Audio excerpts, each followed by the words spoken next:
Hello and welcome to lesson 9 of JavaScript. In this lesson, we are going to look at JavaScript arrays. My name is Mildred. In JavaScript, we declare array by declaring a variable using the const keyword and a name for the variable. So let's say I want to declare a variable called employees. This variable is going to hold a list of employee first names, for instance. We declare arrays in square brackets like this, and within the square bracket, we can put a comma separated list of values. The values can be either strings or of any data type as long as they are separated by comma. So we can list first names. Let's say we have a list of names: John, Jane, Faith, Michael. And if I want to print out this array, I'm going to print out the array employees. Save this. When I refresh my web page, I will have all of the list printed to the page. Array indexing starts at 0, and so if I want to print just the first element of the array, I will use index of 0. If I want the second, I will use 1. If I want the last one, which is the fourth one, is the index of 3. So when I say employees 3, I'm going to print out Michael to the page like this. So this is the easy way of creating arrays. You can create the array by putting the square bracket like this, and then you begin to assign values to the arrays. So let's say employees 0. So at index 0, we want it to be Jane. At index 1, so you can see how tiring this could be if you have a very long list to create. And so we can do it this way. And when I save and I refresh my page, print out employees, I'll have Jane and Faith printed on the page as the two elements of the array. So there are different ways of creating. You can use the new keyword, like saying constant employee is equal to new array like this, but I want to encourage you to use this new array method of creating array like this. So just use the square brackets. It's more straightforward like this. There are different methods that we can use to do different operations on arrays, and so we're going to look at each of these methods. First of all, if we want to get the length of the array, we are going to be printing out the array name dot length like this. When I save this, it will print out 2 to the page because it is only 2 items in the array. If I want to know what the last index is, I'll put length -1, and it's going to tell me the last index is index 1.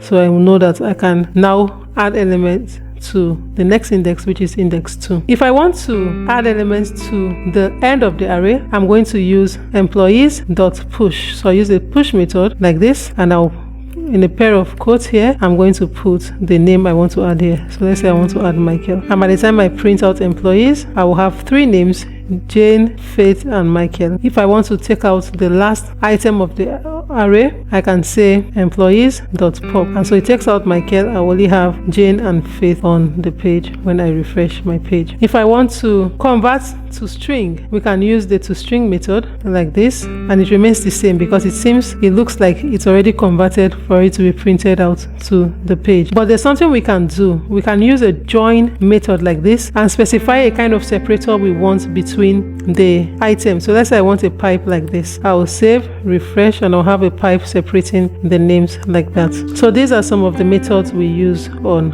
arrays. We have the shift and unshift method, and when you use shift, employees.shift, so what this will do is it's going to delete an element from the beginning of the array, and then it's going to shift the other elements to occupy lower indexes.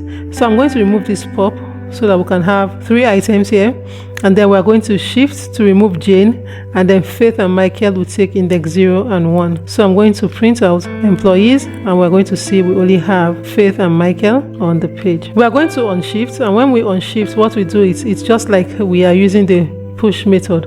It adds at the beginning of the array. So if I put on shift, and then when it adds at the beginning, it shifts now to the right and gives the remaining items a higher index. So I want to add things like Ben here, and when I print out employee, I will have Ben at the first index, Jane second, Faith third, Michael at the last index like this. And so it's going to rearrange the array content. We can also concatenate arrays. For instance, let's say we have a list of arrays. Let's say arrays of let's look at male employees, and we have John, James, Ben. Let's say we have constant female employees, and here we also have, let's say we have Jane, we have Faith, we have Mary, and we have Mercy. We can concatenate these 2 arrays by creating a new variable. Let's say constant employees now will now be equal to, let's say, male employees dot concat. We are concatenating with female employees like this in a pair of brackets. And when I print out employees, I will have the combination of both here. So it didn't print out. Let's see why. So we'll have the name is wrong, employees. So save, refresh, and we'll have all of them concatenated. If I have more arrays, let's say I want to add this one, so we'll call this other employees. So we can concat female and other. So we'll have the name repeated on the page. So I'll save, I'll refresh, I'll have it like that. We can also splice and slice arrays, and let me delete this and show you how we do that. Okay, so let's just use the other employees. I'm going to add all of this to the first array, and I'll delete this, and I'll leave this the name as employees. So we want to see what we use the splice method written like this to do. Here you specify as the first argument the index where you want to add. Let's say 0, 1, 2. I want to add at index 3. I want to add another male name at index 3. So I'll put 3 here. And I want to specify if I want any item deleted. I don't want any one, so I'll put 0 here.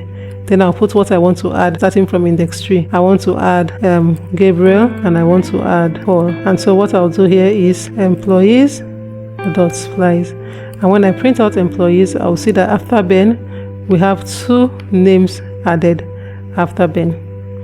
If I say delete 1, which means that Jane is going to go because it's going to delete 1 item to insert the rest. And so when I refresh now, we will see that Jane will be deleted from there. If I just want to use it to remove elements without adding new elements, I'll make the index where to add to be 0, and then I'll specify like 1 for it to remove 1 item, and then I won't specify any names here, so it's just going to be the 2 indexes. So that's what I'll use the splice to do. We have the slice, and what we use the slice method to do is to slice an array into a new array. Let's say for instance I want to slice from a particular starting index. So I want to slice from 0, 1, 2. I want to slice from 3. So employees.slice 3. I want this to be saved into a new array. So let's say constant females now is equal to employees.slice 3, and I'm going to print out females to the page. So I'm going to have starting from index 3 Jane, Faith, Mary, Mercy. Save, refresh, and that is what I have. And so these are the array methods that we have. We're going to look at more methods when we look at the sort and the iterations of array in the next lesson. Thank you, and see you in the next lesson.